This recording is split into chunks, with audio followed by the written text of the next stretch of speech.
What's up, everyone? Welcome to the Tough Runs Don't Last podcast. This is your host, Graham Powell. On this screen, co-host over there, Michelle Zingoulis, back with us for week 2 and beyond. Say what's up, Michelle. What's up, Michelle? Lots of things running, and lots of other things in life. First of all, first, what races went on over the weekend? Quite a few big ones, both local and nationally, and by nationally I mean over in Tennessee at what is it, Frozen Head State Park. The Barkley Marathons took place over the weekend, so we will discuss some history was made there. We'll discuss that and a number of finishers and another big accomplishment as well. But first, we'll talk about what I did over the weekend. You did not run a race this weekend, Michelle, correct? I did not. I was All lazy right. this weekend and I loved it. It's okay. That's fun too.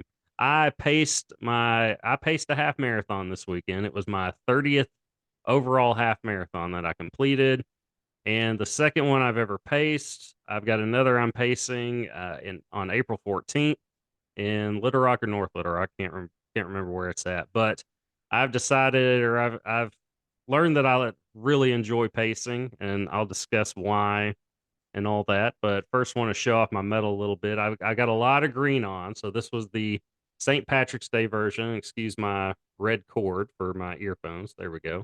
But this was the half marathon medal for the participants, the Time to Patty half marathon.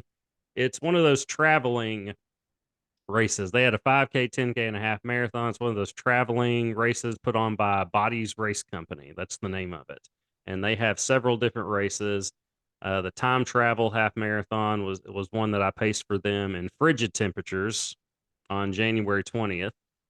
And like they went to Memphis today to do this same race. So they went to Memphis today for this race. They'll travel somewhere else for it next weekend, but it's one of those race series that just goes around to different spots. They usually this the first time they've been in this part of the South, so it's cool to have just another opportunity to, I don't know, get to run a race, get to run a half marathon. For somebody like myself who has the goal of running 100 half marathons before I even think about hanging up the shoes, it's a good way to get a local race. And another benefit of pacing is you get a heavy discount on registration. So, yeah, I really like the medal. What would you rate the medal on a scale of 1 to 10, Michelle? I'm gonna Give you give close it up. like a 7.8. 7.8. Yeah. I think that's a fair score. I'm gonna go 8.1 just because I love the green. Mhm. I love the green. I love the gold clover. I'm It's just noticing, is that a bottle opener on top? I just noticed that too. It is. Okay. It is a bottle opener. I didn't realize that until you just said something. There's a little spot right there to open your bottle of Coke or something else. Yeah. I didn't notice that till you said something. That's pretty That cool. that does change my rating a little bit. I'm gonna move it It up to should. like an 8.4. I'm going 8.7 Yeah. now, and since we didn't know that beforehand, we were allowed to change the score on that. Yes. So yeah, 8.7, 8.4 from you. So solid medal. Time to Patty half marathon for from or brought to you by Body's Race Company. So yeah, shout out to them. I love the shirt too, by the way. I'll Yeah, sit up a little bit it's so very my vintagey. chair doesn't. Well, it did slide back some, but that's okay. But yes, it vintagey. It is. I like it. It's a soft style t-shirt. Comfortable. I don't have enough green shirts, so this is nice. I have green scrubs for work and a green shirt that I do yard work in. That's it. So it's nice to have another green shirt in the wardrobe. So yeah, half marathon this weekend. I paced it. I do pacing through a company called Beast Pacing. I'm not sure exactly where they their headquarters is or anything like that, but they have pacers throughout the country, and If you're interested in becoming a pacer, just visit beastpacing.com, and there's a way for you to sign up, and you have to provide proof that you can of of your half marathon times, basically just to show that you're capable of pacing in whatever time slot you want to pace in. And of course, if you've been to any type of half marathon and marathon, you'll see pacers at these events, especially like in Little Rock in our area, the big ones. They don't have half marathon pacers for that. It's just marathon pacers. But yeah, it's the people holding the signs up in there with the times on them. And I've been one of those for two of them. I'll be doing it for number 3 and 4 later on this spring, one in April, one in May. But yeah, I had my pace shirt yesterday. I was thankful because you have an option you got to purchase your own shirt, like gear from them, but that's really it. That's all you buy from them. You fill out your form as proof that you can pace in whatever time slot you're comfortable in doing it in, and you just buy whatever beast pacing merch is necessary just to show that you're a pacer. Because I mean, you have to be identifiable as a pacer there at the race. Otherwise, you're just some guy holding a sign. Seeing that bright yellow tennis ball color shirt is very easy to spot when you're trying to catch someone. Um, the little stick with the time in there isn't always so easy to see. So the bright yellow shirt helps. But that's it. You fill out a form and you purchase the merchandise, the pacing gear yourself, and it's just standard cost. You'd pay for a T-shirt, or a tech shirt. Nothing crazy expensive or anything like that. And then they ship it to you, and then boom, you sign up for a race as a pacer, and then it's that easy. I was I'd always been kind of curious as to get into it, and if you want to sign up for a half marathon, and if you want to do 100 like I want to, half marathons can be very expensive. So getting that heavy discount as a pacer goes a long way in helping someone like myself on my budget get closer to achieving that goal. So that does help. But that's what made me want to get into it. Originally, I'd be lying if I said I was just in it. Like, I just want to help people achieve their goals. But it is cool to get out there and actually do that. And I had someone yesterday running their first half marathon. It was their very first half marathon, and they did very well. Did very well, by the way. But I was in the 210 pace group, but you get stories like that, and they want to know tips and things like that. And it's just good to have somebody running with you, I guess, kind of coaching you along, especially if you're a beginner at something like a half marathon. But I learned through doing that it is a lot of fun to help other people achieve their goals, but also it's just a different race. It's different than going out and running the standard race of an act you're actually racing, like I am doing in the Arkansas Grand Prix series. I'm racing in every race. Like I'm going as as hard as I can in each one, giving my all. This is completely different. You have to scale back. You're not going to pace in something that's close to your PR, your personal record, because you need to be comfortable. You need to be comfortable in case something goes wrong, comfortable enough to be able to coach other people. And so you'll always be pacing a race that your pace time will always be slower than what you could do your personal best at. And that's the way it needs to be and always is done, because of just for that reason. But it's like I said, different kind of race in the sense that you're slowing yourself down, because especially early on that first mile, I caught myself a minute ahead, a minute ahead of what I should have been. And I realized as I was going over the bridge, going toward Two Rivers Park, from Burns Park, can't remember the name of the bridge, but it was Big Dam Bridge, maybe. That is the name of the bridge. Yeah, it did. Yeah, it had Big Dam 100 for the Big Dam 100 cycling race. Had that all over the thing. So yeah, that should have stuck out of my mind a lot earlier. But yeah, I caught myself going a little too fast, so I had to slow down. The good thing about it being a half marathon, you got a lot of time to be able to do that, to scale it back and I did, and I ended up finishing. The goal of a pacer is to come in. You never want to come in over your time. You never want to do that. You come in over the time you're supposed to. You did a bad job that day. You failed as a pacer.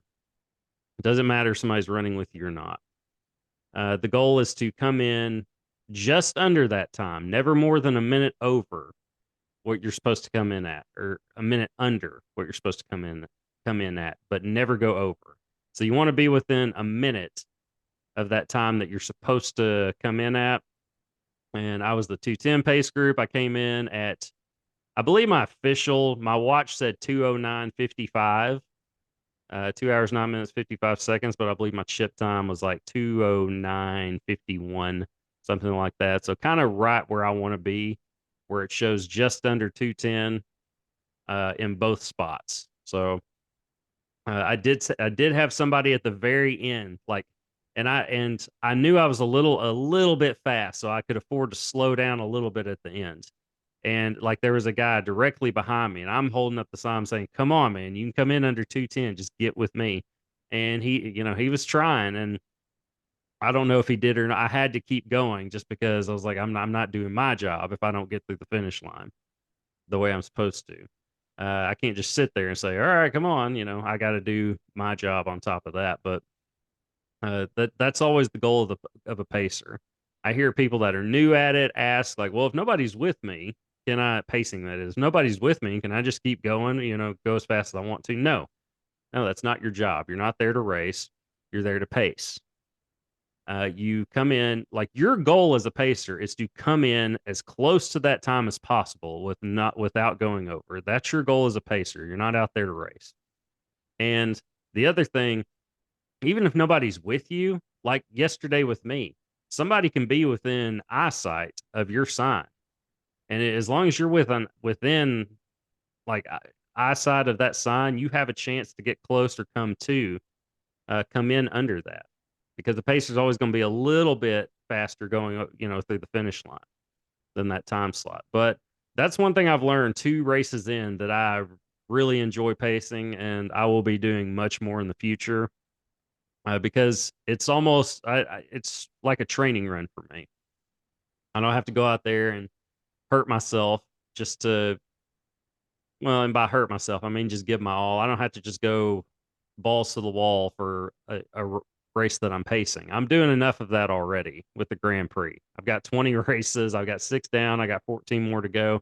There'll be plenty of time to do that. But this is essentially a nice, easy training run for me. And it's just a much more relaxed environment. There were some hiccups at the race yesterday. I won't get too much into that, but it was just things happen at a race like that. And um, I don't know. Do you want to talk about it? Should I talk about it? I don't think so. It's not really important for other people to know about.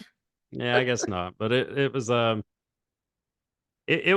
interesting race. I'll say that. But it was a good time. I had a great time, and yeah, it was, like I said, they go to Memphis today, and yeah, just as far as pacing goes, on my end, I'll be back on the 14th doing it again. But pacing is just I don't know, it's like a nice, easy training run. I'd say it's more relaxed, and it is, but you always have to keep up with your time. Make sure you're within that time slot. Like, you wear a timing band. It tells you. I mean, they simplify it. It tells you, hey, this is when you need to. This is the time mark you need to meet at this mile marker, etc. So as long as you're doing that, you're fine. So, um, did you? Well, you did the half at Little Rock, so I I guess you did, didn't. but I hung out with a pace group. It was the 8-hour marathon pace group. Okay, I was wondering if you did that or not, because they do have like early start pacers at Little Rock. Yes. So if you got an early start for the Little Rock Marathon, you had 8 hours to complete it. Where if you didn't, you only had 6 hours. Um, and I was just walking that half marathon, and I happened upon the 8-hour pace group, and I ended up staying with them until the marathon split to go the rest of the way, and I finished the half. But that's I was going to ask you a question is what kind of pacer are you? Because they talked nonstop. It was there was three of them that were officially in pacer shirts, and they had a group of about five or six who were walking with them in the marathon. And then there were some of us just kind of behind them, but they were just like chatting. They had snacks. They were passing out snacks to everybody, which I thought was really nice. But are you like the chatty pacer, or are you just like the occasional, like, let's go, we can do it? Which one do you think I am? I don't think you're either. What do you think I would be? Just like real quiet and stoic? Yeah. Yeah. I figured that's what you would think. I am not. I can transform really into either one. Like when I was a personal trainer, I was the chatty, like, I mean, upbeat, really vocal guy. I was that guy, believe it or not. Um, yes, a lot of people had told me like I would teach like a fitness class, like a they called it level 10. It was a hit style fitness class. People always wanted to do my class because I was pretty fun about it. I was very vocal. I would get involved. I would I could turn that I could flip that switch on because that's the proper environment for it. Pacing is the same way. I can be that guy. I can be that very talkative. I'll crack jokes here and there too. I was very vocal yesterday. I was talking to multiple people along the way, coaching people up as I ran by. Like even at the end when I had that guy, behind me trailing, I was like, hey, come on, man. I mean, I was cheering him on. So I am that guy. I can be that vocal, chatty guy. It's a switch I can flip on. Like in my at my at my day job, I'm not that. I'm there to work and I don't want to be bothered. And just it's your basic kind of 9 to 5 gig. Mine's more like, um, 8:30 to 5, but it's that type of gig. I show up, I do my work. I don't want to be bothered. And I, I don't know. I'm not as cheerful because I'm not in an I mean, it's work. I'm there to work. It's not happy fun time. I'm there to work. I'm not griping. It's work is work, and that's what I'm there to do. I enjoy pacing. Pacing is fun to me. It's like I love to run. I love to run, and I love the pacing part of it. And so I'm in a much happier element environment for myself, so I can easily flip that switch. And some people don't want to talk. It kind of you kind of got to read the room. And I've only done two of these, and they were smaller races. So I've never had like a big group of people, but I've run in plenty of pace groups, and the more vocal ones are the more fun. And I was easily able to catch on to that. When I did the Little Rock Marathon, the second time, I ran with the 5 hour pace group, and the guy who was the lead, there were two pacers. Like the guy who was kind of the lead, you could kind of tell he was kind of the leader of the two. He was an older guy, and he was yeah. I talked to him some because he paced the hog eye too, and I talked to him there. He is a doctor from Springfield, and he just Missouri, and he just travels around doing these. And he had done he was I think in the 300s, close to 400 number of marathons done. And his goal is to get to 500 and like marathons, not half marathons. Like I just want, if I do 100 half marathons, I'm happy. I did it. For the club I'm in, the 100 half marathons club and 50 states half marathon club, both awesome clubs, by the way. I check those accomplishments off the list. I've done it. Like anything else is extra. Yeah, but this guy, his goal is 500 marathons, and he would kind of play games along the way, just because it's a marathon is a long. I mean, you're out there running a long time, so you kind of just want to do things to keep everybody's spirits up.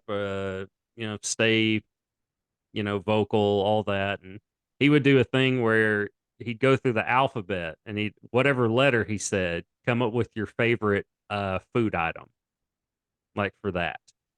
So uh yeah, he would do that just periodically. And I think it was like after mile, one, what's A? Mile two, do A and B, and etc.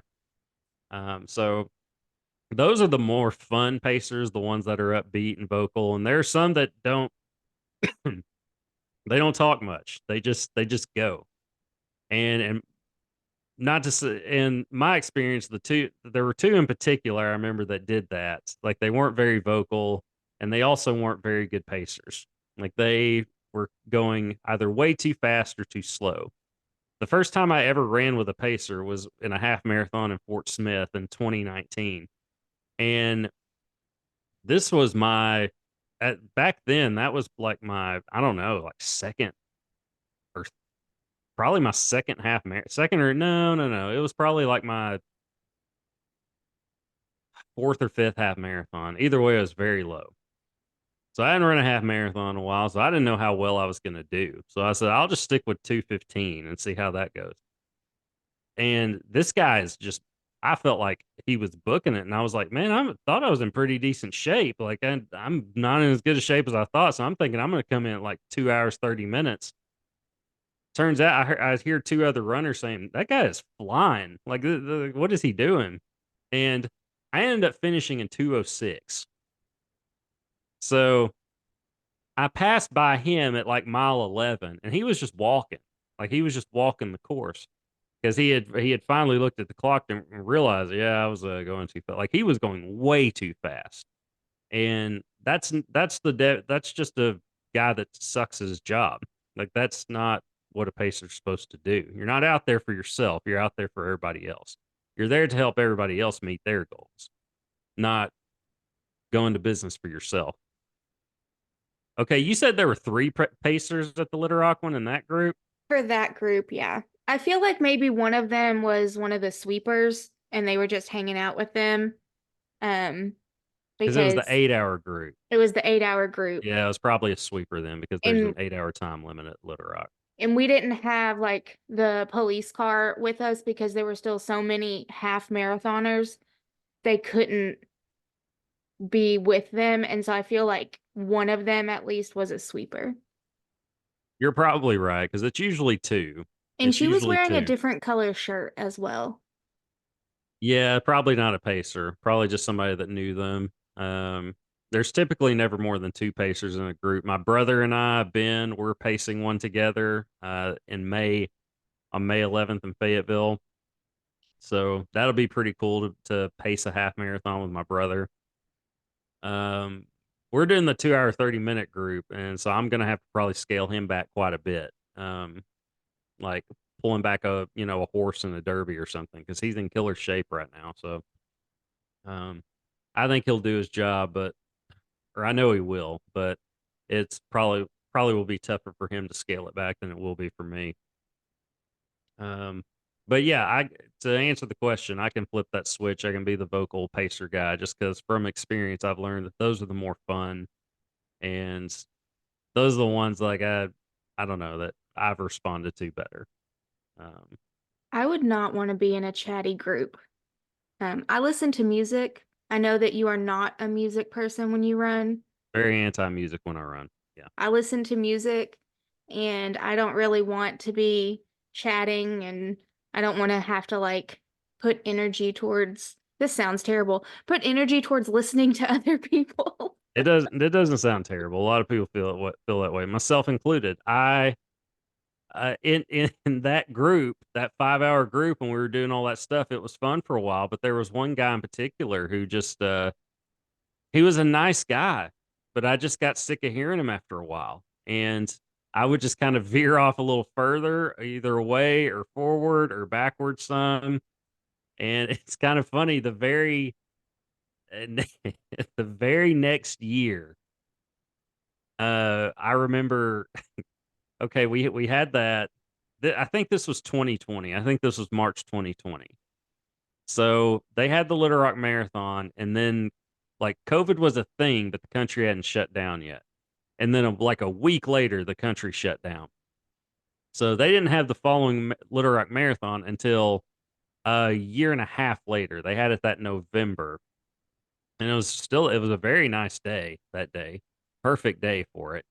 And I remember at a certain point when we were kind of getting close to the airport um, portion of the course, I was running, and then I heard that guy behind me being his same chatty self, and I was like, I gotta keep going. I can't do this again. So I like purposely ran further just so he wouldn't spot me or like just try to talk to me. Hey, you remember that? And like I said, nice guy, but I wasn't there for it. I didn't want to deal with that day. So, and I could say that about a lot of things. Like in the Run the Line half marathon I did last month, I was in the 2 hour pace group because I was like, it was a Grand Prix race. I was like, I got to come in under 2 hours. I ran with them for a while, but a lot of those people were locals and they knew each other. And it was just a lot of chatting back and forth. Nice people, not saying anything bad about them. They were very nice people, but I got sick of hearing them after a while, and I just purposely kept going a little further just so I didn't have to listen to it anymore. Um, I could I could do this all day. I mean, I totally get it. Runners have the same runners are let's just say runners are kind of weird just Yeah. because they run for fun. I'm including myself in here. Uh, Runners are a little odd. They do that for fun on the weekends and makes no sense to the normal person, especially in a race scene. Everybody's very upbeat and things like that, encouraging. I mean, the running community is very supportive, all that. But you'll hear the same corny jokes at every race, especially one like a marathon. And I mean, like somebody will say something and then everybody will laugh, and then I'll have a little sarcastic, as as they're doing it, just because it's my natural reaction to the group, and like they'll do it, and everybody's chipping in, and I'm just like, and then I just keep, and then I laugh to myself because I think that's funny, but yeah, you'll hear the same corny jokes. You'll get annoyed after a while. It's okay to be honest about that. I am, um, especially when you're someone like you and I are, and we're a little more. How do I put Introverted. it? There you go, introverted. Yes. I wouldn't say antisocial is the word because I can be social when I want to be. I just Yeah, don't want to be a lot of times. that's the thing. Like, if I want to be, I can be. And when I need to be, I can be. But I'm an introvert and I enjoy being alone. And I think that when I am running, I'm not ever happy about it. I am not that person who's out there like smiling and excited to be there. And so You I'm don't like it as much as like the rest of us, No, and you can see it on my face in and race photos. Um, and that's okay. But I'm just not a social person. It's also typically early in the morning, and I'm not a morning person, and I don't know why we thought we should start running at like 6, 7, 8 o'clock in the morning on Saturdays. That's when you're supposed to sleep in. well, I mean, you know why they do that. They do it because it's avoiding traffic. It's easier to block the streets that way. It's not as hot. I mean, there's multiple reasons why they do that, but I completely understand where you're coming from. I would be okay if they started at like 10 a.m. That's That's a better But time. imagine if it depends on the race. And imagine if you were running the Little Rock Marathon this year, like that was the right call to bump it up to 6 a.m. the start because because we were in the State House Convention Center. We had finished. We were in there for about an hour, and then we walked out, and it was hot.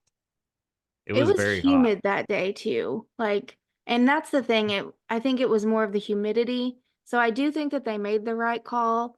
but I was not happy about it. The fact that I had to wake up at like 4 o'clock in the morning. Yeah, I wasn't thrilled, but at the same time, I was kind of glad because I wasn't in a position to where I needed to be overly hot. Another story entirely, but I was okay with the time change. But under normal circumstances, I would have been like, "What the hell?" So I totally get it. But it was the right call because they were right. It did get very hot by the time. Like I would have under normal, you know, conditions or normal schedule, I would have still been out there when it had gotten very warm. That's So true. it was the right call in that sense. But yeah. What else on pacing did we not touch up on? We that was a good question, by the way. I One I think was very glad to answer. I think we covered everything. Um, I was gonna ask about timing and you covered that. And so I think we're good. Check and check. Yep.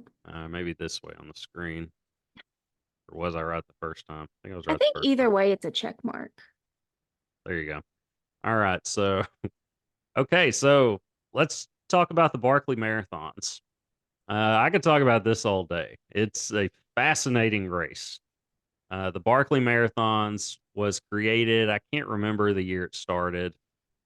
Uh, It was yeah, I in the can't. 80s. That's when it started.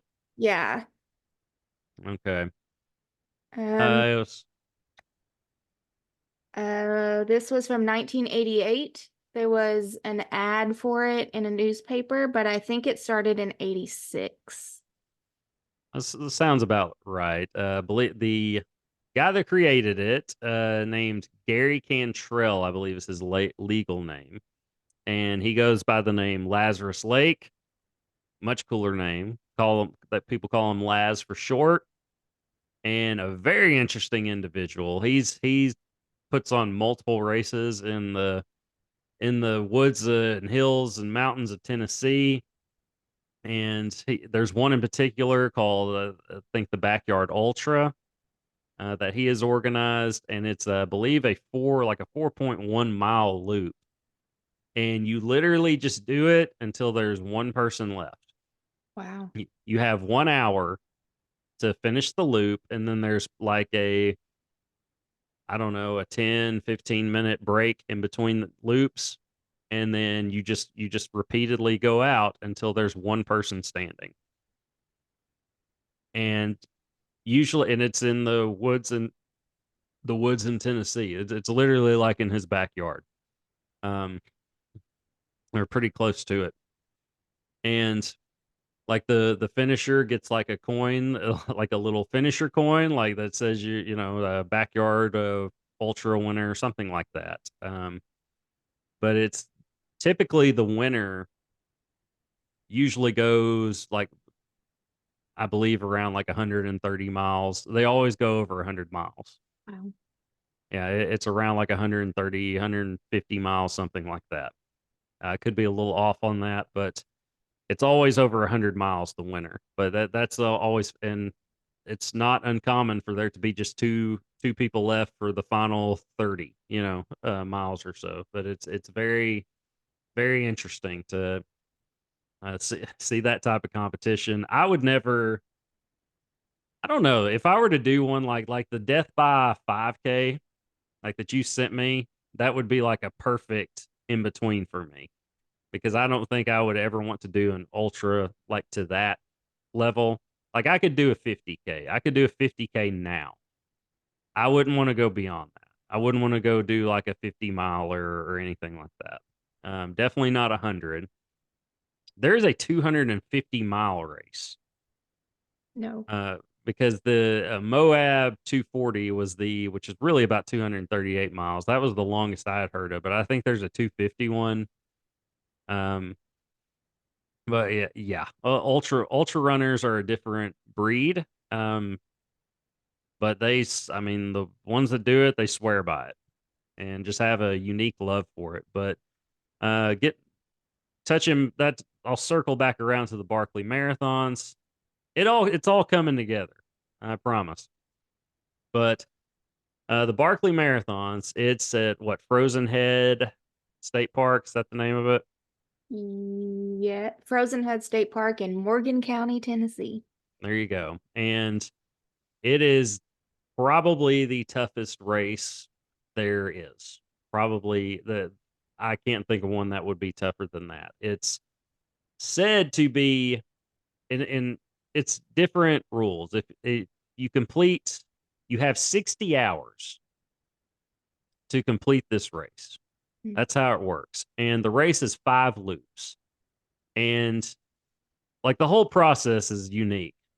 Like if you it's really unknown how to even sign up for it. You have to know it. You need to connect with somebody that's done it before that can tell you about the process of registering. And I believe you have to write an essay to explain that you want to do it or why you want to do it. It's Why I Should Be Allowed to Run in the Barkley is the title of the essay. There you go. And if you get accepted, if you're one of the people that get accepted, and people from all over the world do this, by the way, if you get accepted, you get a letter of condolences. That's your acceptance letter, a letter of condolences, basically saying, "Sorry to inform you, but you were lucky enough or unlucky enough to be selected to run in the Barkley Marathons," something along those lines. And so you get a letter of condolences as your acceptance letter to the race. You go there to what, Morgan County? Mhm. Okay.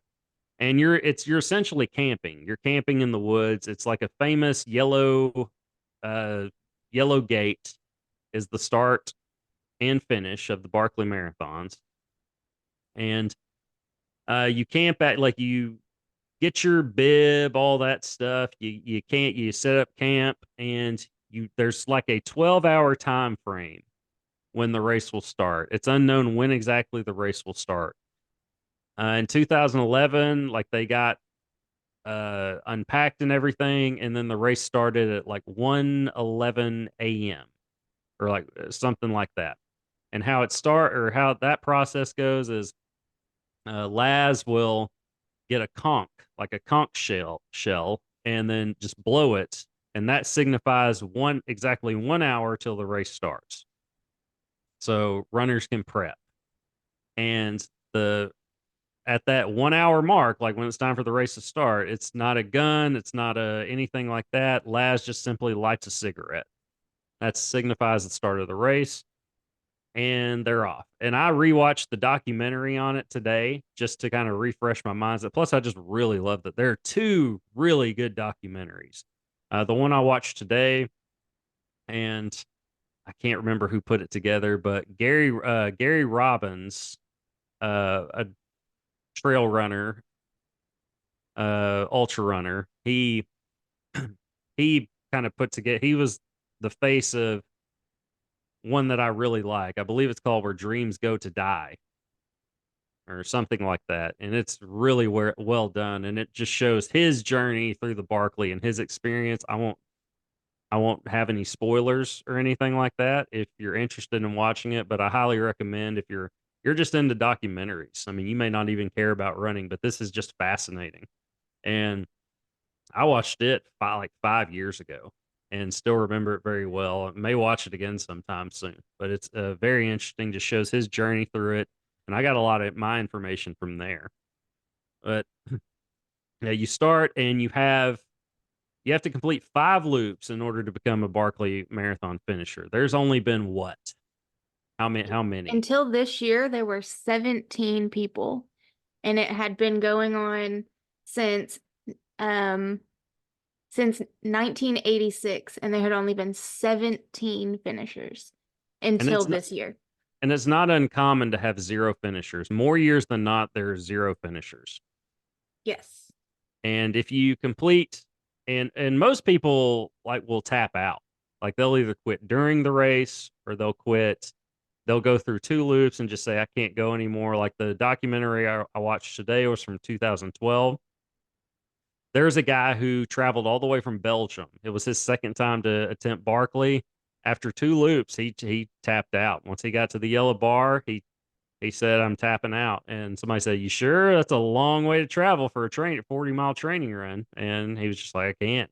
And and when you tap out, either tap out or don't meet the cutoff time, a guy plays the trumpet to taps and the dun dun dun, and great stuff. And the poor dude was just in tears, as this was happening, because it's a lot of emotions. So, like, I personally, I take a lot of pride in never having a DNF, a did not finish race. Like, I will push through whatever I'm going through just to get through the race, But whether I'm feeling well or not. this isn't just like a normal trail race though. They have like tasks that they have to do. Well, they Right. have one task, but they do it over and over.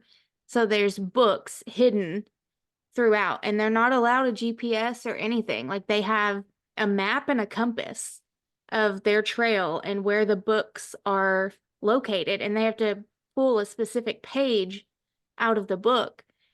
And so sometimes people don't complete it because they can't find one of the books, or they have to backtrack. And so it's not just completing 5 loops of this 20-mile through this wilderness. Like a lot of the time it's because the books are hard to find. Yeah, let's go back to that a little bit. The one, you can go and ask for a map, like a course map, and like Laz will give you a layout of where it's going to be. And you can copy that like to your own personal map. And but they won't give you like the course map itself, I don't think, till about like 6 hours until the race, like the actual race, something like that. But either way, he'll give you a course map, but you got to copy all that to your own personal map. And all you get's a compass, like you said. And this isn't all in the daylight. Like, you're gonna be out at night, twice, at least twice, two or three times. You'll be out at night, and so you got to have a you got to have a headlamp of, and I mean, we're talking like pitch black in the woods. And they say each loop is 20 miles. Like, that's what they say, but the runners will tell you it's more like 26. And so add all that up, 5 loops, that's 130 miles, give or take. And it could be even longer. They say like the race gets longer every year. So no one really knows how long it's going to be. And they change the course every year. The course isn't the same. Like, it's not the same course every year. So it's always switched up. But it's still in that same area. But I mean, you got to go through just like briars, all this type of stuff. Um and I mean, runners, I mean, their legs are all clawed up. I mean, it's like they walk through razors. I mean, it's a physical, mental, and you're not sleeping.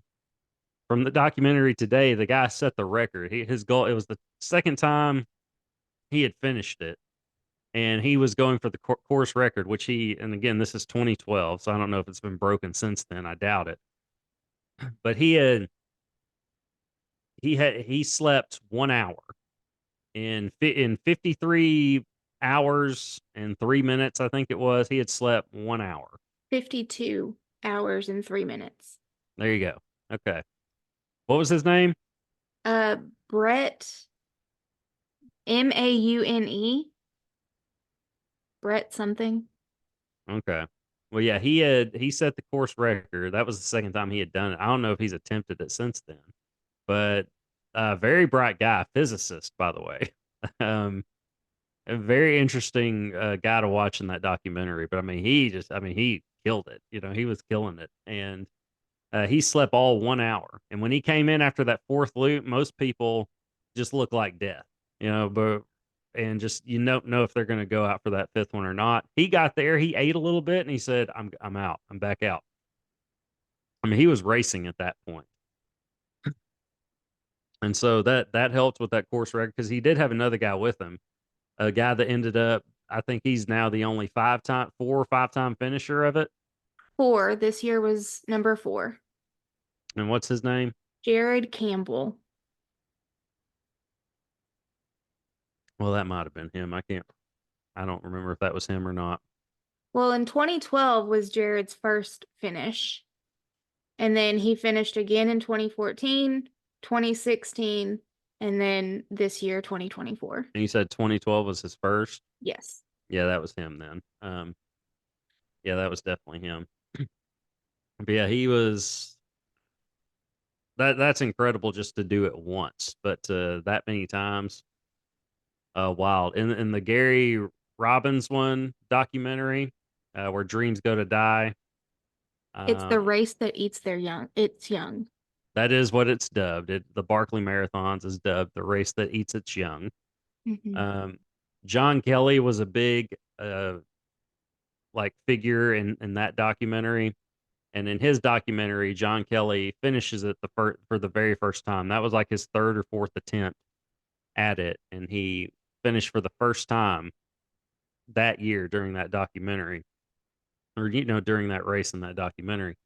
And just to see him coming back on just on that fourth loop, you didn't know if he could go a step further. He just looked like he couldn't even go a step further, and he ended up doing it. Um, and he's now finished it what, three 3 times. times? Yep. Yeah. This was his third. He's one I follow on social media, just because I got familiar with him through that documentary.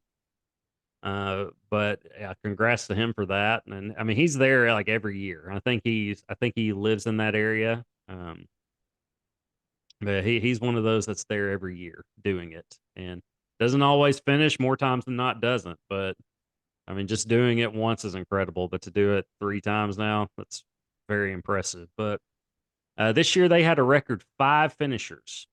Okay. In the documentary I saw, it was a record three finishers, and the guy did it with, I think the third guy in 2012 did it with like 18 minutes to spare, and he described himself as kind of just a Joe Schmo that just wanted to do this and just believed he could and found a way. And but this year a record five finishers, and the big history of it, which really got me excited about it, the first ever female finisher of the Barkley Marathons was this year. Jasmine Paris from the UK. She's become a rock star now amongst the running community. I mean, people from all over the world, especially here in the States, were cheering her on. And I've watched her finish the video of her finish probably four or five times, just because it's fascinating. Because I mean, she did it with what, 90 seconds to spare, 99 seconds to spare, something like that. 99 seconds. She finished in 59, 58, 21.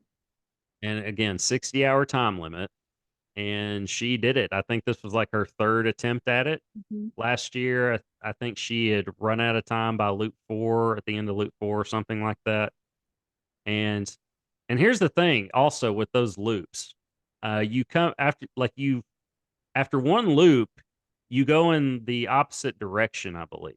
Yes. Or is it the first, you do the first two and then you do the last two counterclockwise, and then on the fifth one, the guy that comes in first gets to choose which direction he wants to start, and then everybody behind him has to go in the opposite direction. Either way, you're going back and forth. You're not doing the same loop over and over. Like, you have to just turn around and you go clockwise, then counterclockwise, and then back and forth until the fifth and final. But yeah, I mean, there are moments like that where runners, they're cutting it close. I mean, till the very end. And I've seen some very epic failures at it too, where you're seconds past the time limit and it doesn't count. And the thing you were talking about, tearing pages out the books, there are books set up throughout the course, and you start whatever bib number you're given at the start. You have to, along the course, you have to find these books that are in Ziploc bags taped to a log or somewhere under a rock, something like that throughout the course. You have to get the book, and it usually has like a funny name, like Die or This is Hell. Like, those are the titles of the books, like just little funny ways to say, hey, this is a lot of fun you're having right now, isn't it?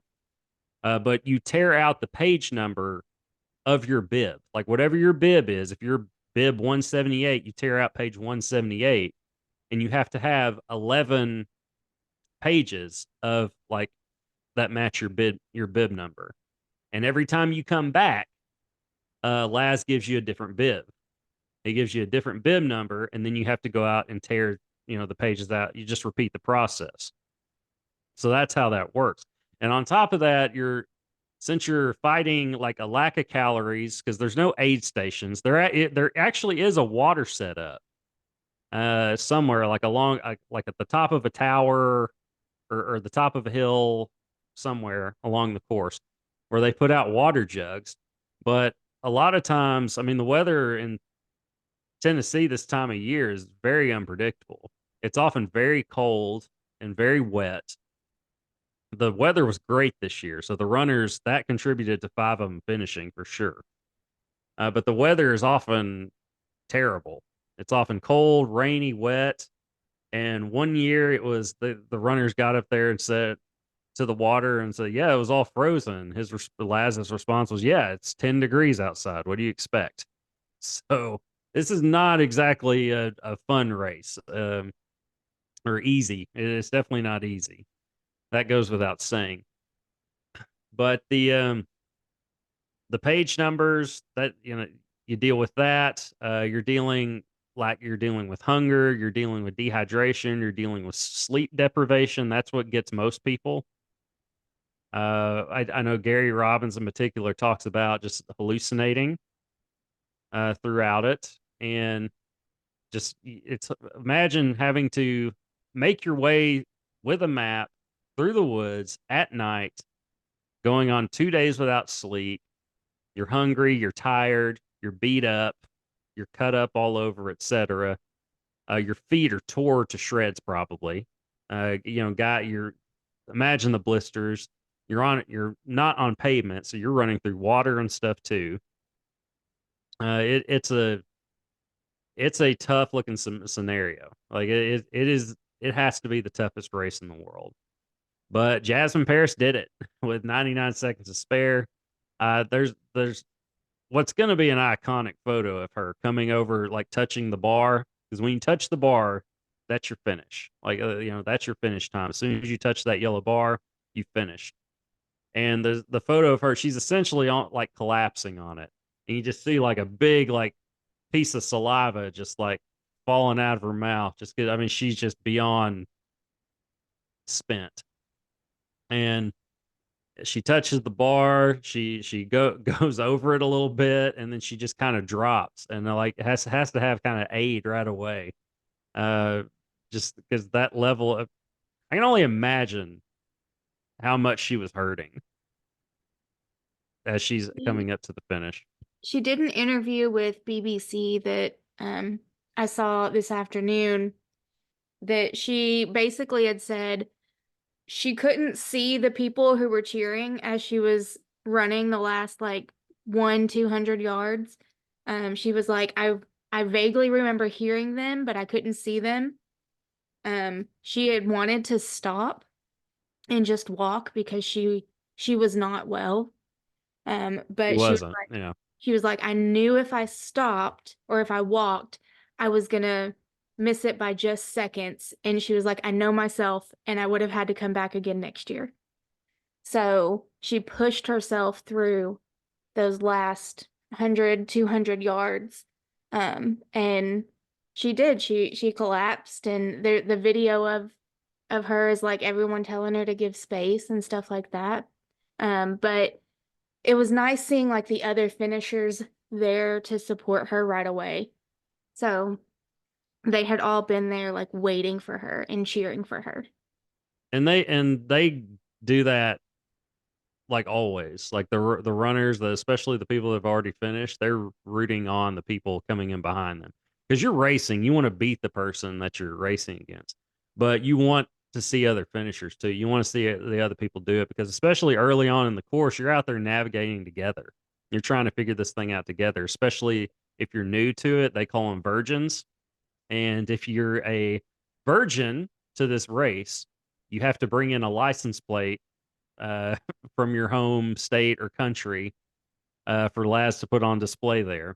Another one of those just kind of fun things about the race itself. But yeah, to see the other runners there, cheering her on, and like, John Kelly's there to help her out. Just do what he can to help her out at the finish, and just everybody else there. And that was it was very cool to see. It was very cool to see the finishers photo, the people that finished, 5 of them there, and then just to see, you know, Jasmine Paris there alongside them. It's just a very cool photo, and one that'll probably be just redistributed and printed just for years to come. But I would be interested in just going and camping out during that, if that was something that they even allowed. I don't even know if they allow it or if it's just to participants. Just going and checking that out, just that scene, that would be pretty neat to see and surreal. From somebody who has, like myself, I do follow it every year. Every year I follow it. I kind of forget about it. Forget that it's a thing, and then I see it on my social media that it's happening, or that they had just started, and I'm like, oh, okay. And then I pay very close attention over the next 60 hours just to see how it goes. And usually by day 2, it's like there's no one left, and there will be no finishers of the Barkley Marathons this year. That's usually the case. Um, but to see 5 of them this year and the first female finisher to do it, I mean, that's huge. That's huge. And Laz famously says, or had said, it's too tough for a woman to do, and they're like, there's just women aren't tough enough to do this, and I can say that until one of them proves me wrong, and which was fair, and until this year, and Jasmine Paris did it. Like, huge congrats to her. I mean, that's amazing stuff. I've reposted stuff about the Barkley Marathons on Facebook probably 5-6 times since then. Like, it's a fascinating race to me.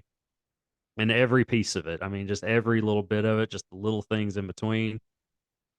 Even just the name itself, Barkley Marathons. I asked him, where did that come from? And he said, my friend Barry Barkley. He's helped us out on other races, and just, I don't know, it just had a nice ring to it. Barkley Marathons. So it's simple little stuff like that. Um, his I won't ask you if you would ever even attempt something like that. Absolutely not. Is there a price that someone could pay you for you to go and attempt one loop?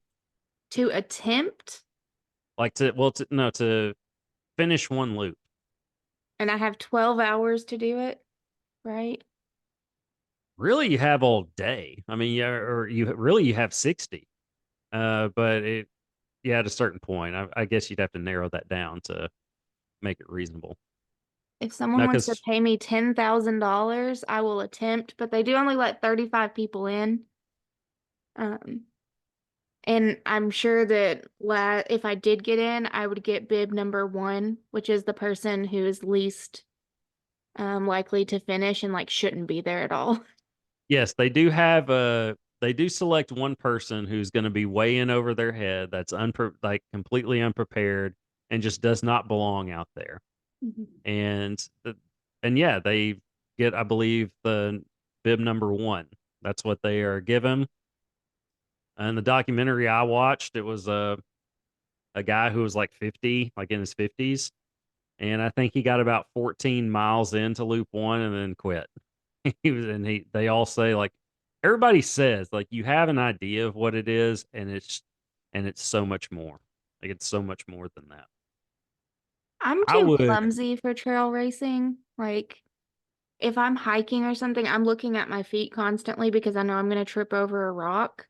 And some of the pictures that you see of these racers, these runners, they're in the middle of like, I mean, they're obviously in the middle of a state park, but they're in the middle of a field with trees and thorns, and I wouldn't make it through that. I'm also afraid of snakes and bears, and I don't want to be out there by myself at night. Yeah, and they're in mountains. I mean, there's not a field really. I mean, it's just you're in mountains and it's tough terrain, and yeah, it's brutal. I would never even consider registering for something like that. And like like 26.2 is really the most I want to do. Like I said, I could do a 50K. Even right now I could do a 50K. I don't know that I'd want to. I would have to probably be talked into it, or there'd have to be some incentive for me to do it. But that's probably the most I would feel comfortable doing is a 50K. Um, and I think I would attempt a backyard ultra just to say I was a part of it and just to see how many loops I could do. I could probably do 10, 10 loops if I just really wanted to. Probably. Definitely wouldn't come close to winning it or anything like that, but just to kind of be a part of it. But that whole aspect of not being able to finish, or that huge possibility of failure, just rubs me the wrong way. And I would just, I don't know. I'd have a hard time like tapping out of something, and that one forces you to do it. So I would have a lot of just weird emotions about that. Um, but yeah, I don't, I would never consider something like that. But and in the documentary I saw on it, it's some people just have different goals. Some people, if they do one loop, they're happy. If you do three loops, they call that a fun run. They call that the fun run. If you do three loops, some people are they feel like they succeeded doing that. But you're not a Barkley Marathon finisher unless you've done all five within that 60-hour time limit. And there are how many finishers now? 17 plus 5. Okay. Well, and that's not necessarily true because those, two of at least two are repeat finishers, Well, right? that's true. Yeah. So, yeah, we're talking what, 20 finishers? 20. Yes. Yeah. I just Eh, did a quick count. since the 1980s. The first finish was in 1995. So almost 10 years after it started. Yeah. So, but it also wasn't world famous then. I mean, it's a world famous race now. Like I said, a guy from Belgium, and this year, Jasmine Paris from the UK. I think another finisher was from France. No, it's a popular race in Europe. In Europe, it's in the top 10 of US races to do, I believe. So, very fascinating race. Lots of stuff on it on YouTube. Lots of stuff just on Lazarus Lake. Um, I did actually have an interaction with him online a few years ago or so, because this was in COVID, and um, he had put on what they called the Great Virtual Race Across Tennessee. Because all races have been eliminated, and they put on like you accumulate this many miles, and it's like you have this time to do it, and you accumulate this many miles of running. And once you do that, it's like running across the state of Tennessee. And they sent you this belt buckle for doing it. It was actually a pretty nice looking belt buckle. And I emailed him about the belt buckle itself for my own race series. Shout out Rhino Races, by the way. Visit rhinoraces.com um, if you're interested in doing a virtual race. We'll talk more about that on another episode, virtual races in general. And yeah, he emailed me back, and I don't remember what all was said. I don't even know if I still have the email, but it was, yeah, he and I had an email exchange or two, so several years ago. So That's cool. yeah, just an interesting cat. Just listening to interviews with him is fun. But all right, so we pretty much talked all thing Barkley marathons and pacing today. Yes. Anything you'd like to add, Michelle? I don't think so. Not at this time. No. Um, what's the furthest race you would do? Are you just sticking to the half, or do you think you'll get talked into a marathon one day? No.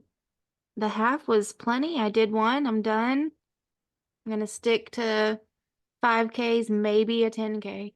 We'll see. There you go. We will see.